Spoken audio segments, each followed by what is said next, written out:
हिंदवी स्वराज्याचे सरसंस्थापक छत्रपती शिवरायांना मानाचा मुजरा करतो। भारतीय राज्यघटनेचे शिल्पकार भारतरत्न डॉक्टर बाबासाहेब आंबेडकर यांना मानवंदना अर्पित करतो। आज या ऐतिहासिक विजयाच्या निमित्ताने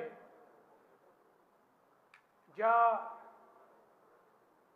विजयाचे शिल्पकार म्हणून ज्या मंचावरच्या आपल्या नेत्यांनी आणि समोर बसलेल्या सर्व पदाधिकाऱ्यांनी कार्यकर्त्यांनी काम केलं, त्या सर्वांचं कौतुक करण्याकरता खरं म्हणजे आज मी या ठिकाणी आलो आहे।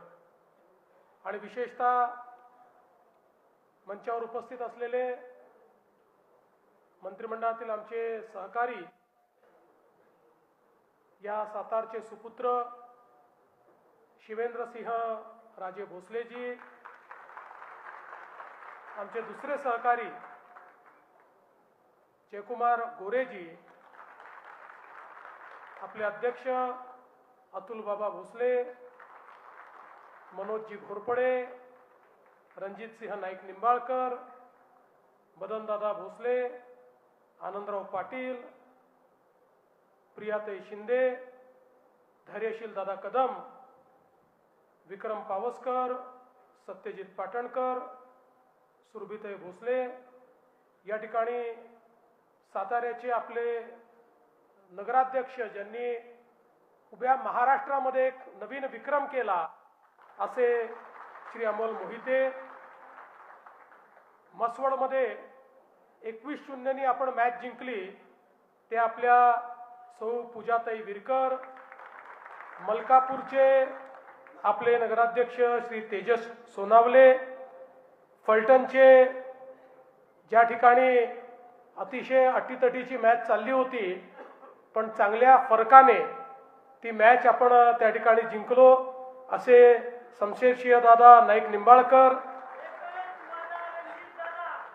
रहमतपूरचे आपल्या सौ वैशालीताई माने, वाईचे आपले अनिल सावंत आणि मेढा येथील सौ रुपालीताई बारागडे आणि ज्या ठिकाणी थोड्याशाने आपले नगराध्यक्ष गेले पण आपले नगरसेवक मात्र चांगल्या पद्धतीने निवडून आले असे सर्व या ठिकाणी उपस्थित असलेले आपले नगरसेवक, म्हणजे त्यात मला वाटतं कराड आहे, पाचगणी आहे आणि महाबळेश्वर आहे की ज्या ठिकाणी अटीतटीची लढत झाली, काही ठिकाणी पहिल्यांदाच आपण निवडणुकीमध्ये उतरलो आणि एक प्रचंड मोठं यश या ठिकाणी आपल्याला प्राप्त झालं।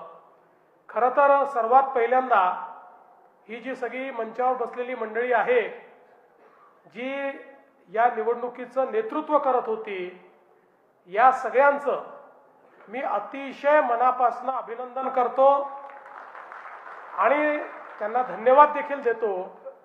याचं कारण आपल्या सातारा जिल्ह्यामध्ये इतकं प्रचंड यश भारतीय जनता पक्षाला पहिल्यांदाच प्राप्त झालं। म्हणजे सातारा जिल्ह्याने इतर सगळ्या पक्षांना अक्षरशः भुईसपाटच केलं। अशा पद्धतीची निवडणूक ही साताऱ्यामध्ये यापूर्वी कधीही पाहायला मिळाली नव्हती।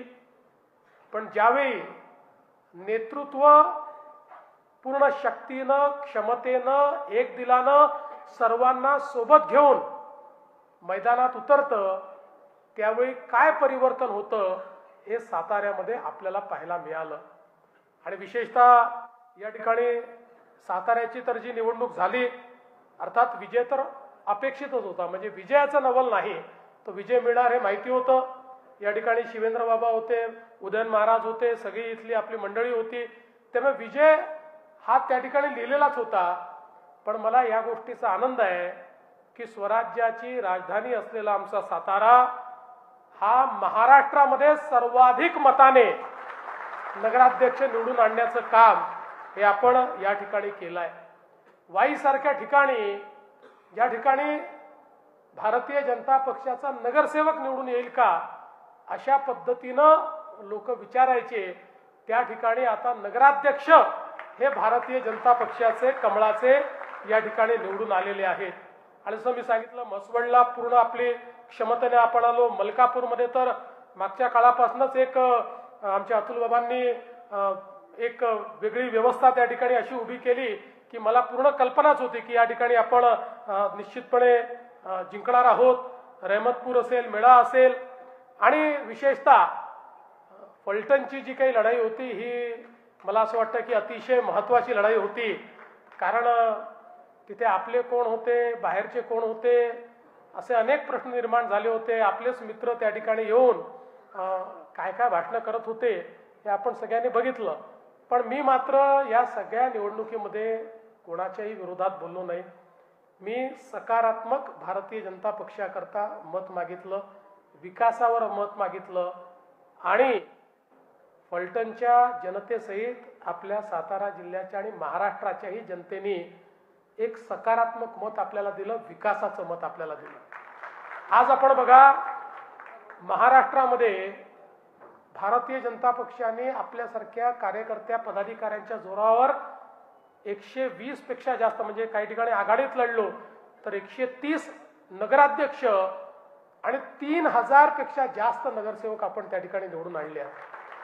म्हणजे आपल्या नंतरचे रिकग्नाइज पक्ष जेवढे आहेत त्या सगळ्यांची एकत्रित बेरीज केली, एकत्रित, तरी त्याच्यात दुप्पट नगरसेवक आपले आहेत, एकट्या भारतीय जनता पक्षाचे आहेत. म्हणजे तुम्ही सर्वांनी मिळून भाजपच नंबर 1चा पक्ष आहे हे या ठिकाणी दाखवून दिलं. आणि आपले जे युतीतले 2 पक्ष आहेत, आपल्या एकत्रितपणे जर आपण महायुतीचा विचार केला, भाजप, शिवसेना आणि राष्ट्रवादी, तर 75% जागा महाराष्ट्रामध्ये आपण जिंकलेल्या आहेत. आणि आपले जे विरोधी पक्ष आहेत ते अक्षरशः भुईसपाट झालेले आहेत हे या निवडणुकीने दाखवून दिलं. किंबहुना गेल्या 1 वर्षामध्ये महाराष्ट्राच्या विकासाची जी दिशा आहे त्या दिशेवर एक शिक्का मारण्याचं काम, एक मोहर उमटवण्याचं काम हे महाराष्ट्राच्या नागरी भागातल्या जनतेने केलेलं आहे.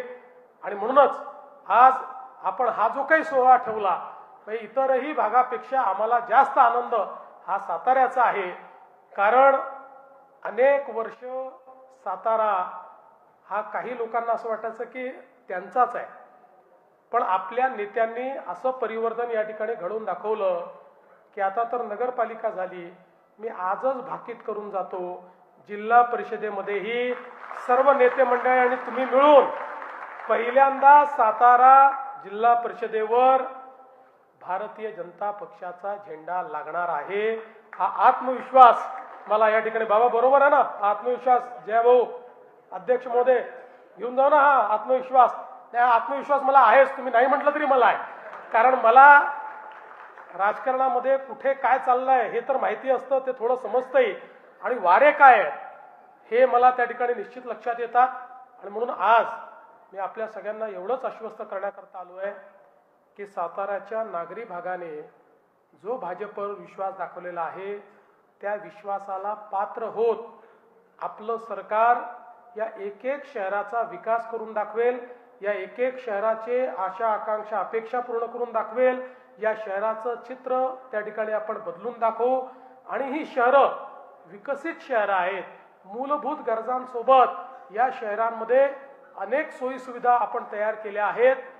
5 वर्षानंतर पुन्हा ज्यावेळी या शहरांमध्ये मत मागण्याकरता आपण जाऊ त्यावेळी लोक म्हणतील की भाजपला मतं दिली तर आमच्या शहरामध्ये विकास झाला, आमच्या शहरामध्ये परिवर्तन झालं. अशा पद्धतीनं या 5 वर्षात काम करण्याकरता तुमच्या पाठीशी आम्ही पूर्ण ताकदीनं उभं राहू.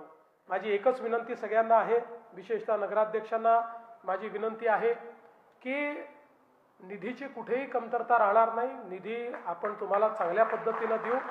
अपेक्षा केवळ एकच आहे, लोकांनी आपल्याला निवडून दिलाय, आपल्याकडनं काही अपेक्षा ठेवू. आणि त्यातली पहिली अपेक्षा आहे की पारदर्शी प्रामाणिकतेतून काम झालं पाहिजे. नगरपालिका ज्या आहेत या भ्रष्टाचाराचा अड्डा बनता कामा नये. नगरपालिका ठेकेदार गुत्तेदार चालवतायत अशा पद्धतीची अवस्था येऊ नये. तर मिळालेला एक एक पैसा हा जनतेचा आहे आणि आपण या पैशाचे विश्वस्त आहोत. असा विचार करून जर या ठिकाणी आपण नगरपालिका चालवली तर मी तुम्हाला विश्वासाने सांगतो 5 वर्षानंतर तुम्हाला मत मागायला देखील जावं लागणार नाही. लोक तुम्हाला घरी बसून निवडून देतील आणि वारंवार निवडून देतील. त्या दृष्टीनं आपण सर्वांनी काम करावं ही आपल्या सर्वांना मी विनंती करतो. पुन्हा एकदा सगळ्या नेते मंडळींचं अतिशय मनापासून या ठिकाणी अभिनंदन करतो. विशेषतः आपली संघटना जी आहे म्हणजे नेत्यांच्या सोबत संघटनेनं केलेलं जे काम आहे हेही अत्यंत मोलाचं आहे. संपूर्ण संघटना अतिशय ताकदीनं या ठिकाणी लागलेली होती आणि त्यामुळेच एक चांगला विजय आपल्याला मिळालेला आहे. आता पुढचा विजय जेव्हा मिळवाल त्यावेळी पुन्हा याच सभागृहामध्ये जिल्हा परिषदेच्या अध्यक्ष आणि सगळ्या सदस्यांचा सत्कार करण्याकरता मी येईल. ती संधी मला पुन्हा आपण द्यावी अशा पद्धतीची आपल्याला विनंती करतो. खरं म्हणजे हे जे आमचे विजयाचे शिल्पकार सगळे मंत्री आणि नेते आहेत यांची भाषणं व्हायला पाहिजे होती, पण साहित्य संमेलनात 1-1.25 तास उशीर झाला आणि मला मुंबईला पोचायचं आहे. मग माझं हेलिकॉप्टर काही मुंबईत उतरू शकणार नाही, म्हणून त्या सगळ्यांचा वेळ कट करून त्यांच्याही वतीनं मी बोललो म्हणून त्यांची क्षमा मागतो. आणि मला असं वाटतं की तसं त्यांचं भाषण आपण नेहमी ऐकतच असतात, त्याच्यामुळे तसं काही त्यांचं भाषण कट केलं तरी प्रॉब्लेम नाही. पण या विजयाकरता त्यांनी केलेली मेहनत जी आहे ती खरोखर अतिशय उत्तम आहे. त्यांचं सगळ्यांचं आणि आपल्या सगळ्यांचं अभिनंदन करून माझे 2 शब्द संपवतो. धन्यवाद. जय हिंद, जय महाराष्ट्र. आदरणीय